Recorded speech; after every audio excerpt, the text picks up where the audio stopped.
Ruth chapter 2, verses 8 through 11, we looked at the desperation of Naomi, the directions of Boaz, and the favor that Ruth finds. And we're asking, what is Boaz's motivation? And thank God this is not how this story ends, where we're just speculating about Boaz's motivation.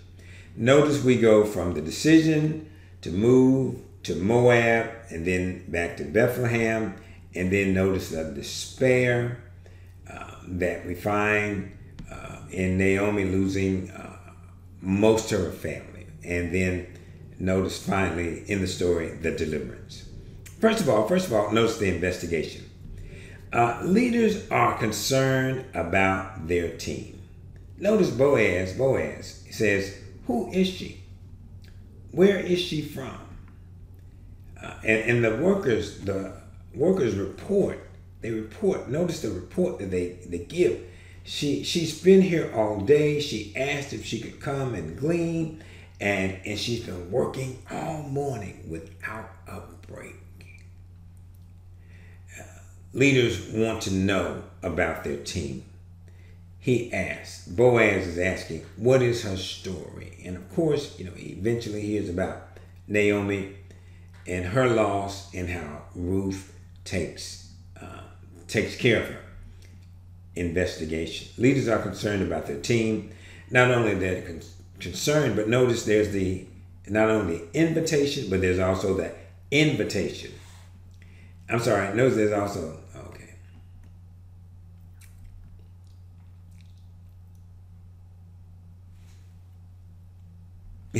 All right. Now, notice again in the story, there's desperation. Naomi loses most of her family. The directions by Boaz in terms of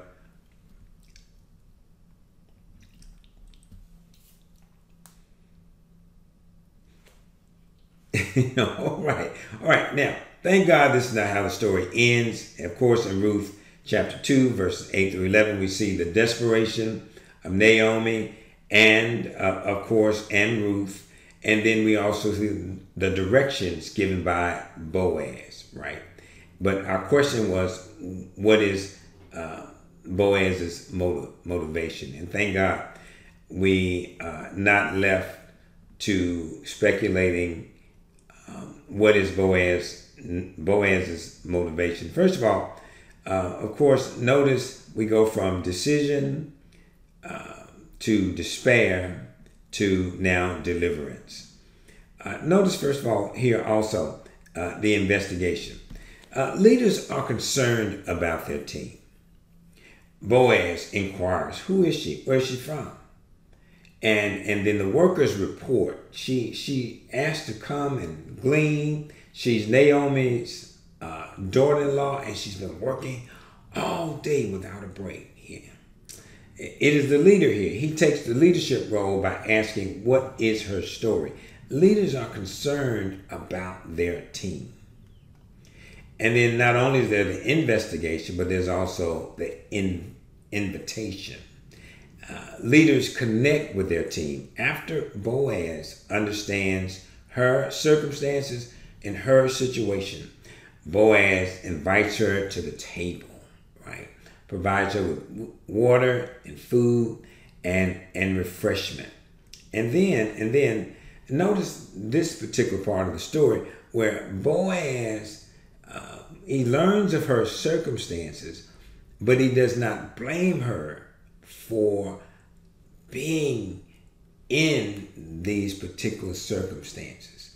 There is a tendency sometimes to blame people for where they are. We call it blaming the victim for being the victim. But he doesn't do that. He connects with her. He understands what is needed at the moment, which is water and of course food. Because when she eats all of it because she's very, very hungry. All right, notice the investigation. Leaders are concerned about their team. The invitation, leaders connect with their team.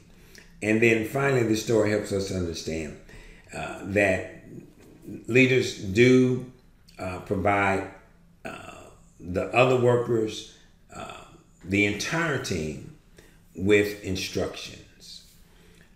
Leaders show compassion to their team. They're concerned about their team, they connect with their team, and they show compassion to their team. He instructs the workers to leave a little extra behind.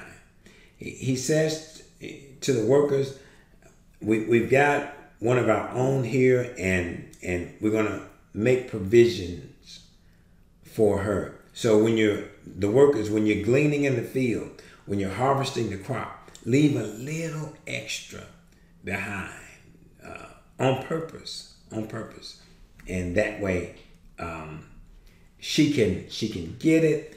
Notice as the leader, Boaz presents it in a way that it does not have the appearance of a handout, but a hand up. Because notice now, Ruth still has to go in and pick up the little extra that is left behind. All right, investigation, invitation, and instructions. Leaders concerned about their team, they connect with their team, and they show compassion to their team. Thank you.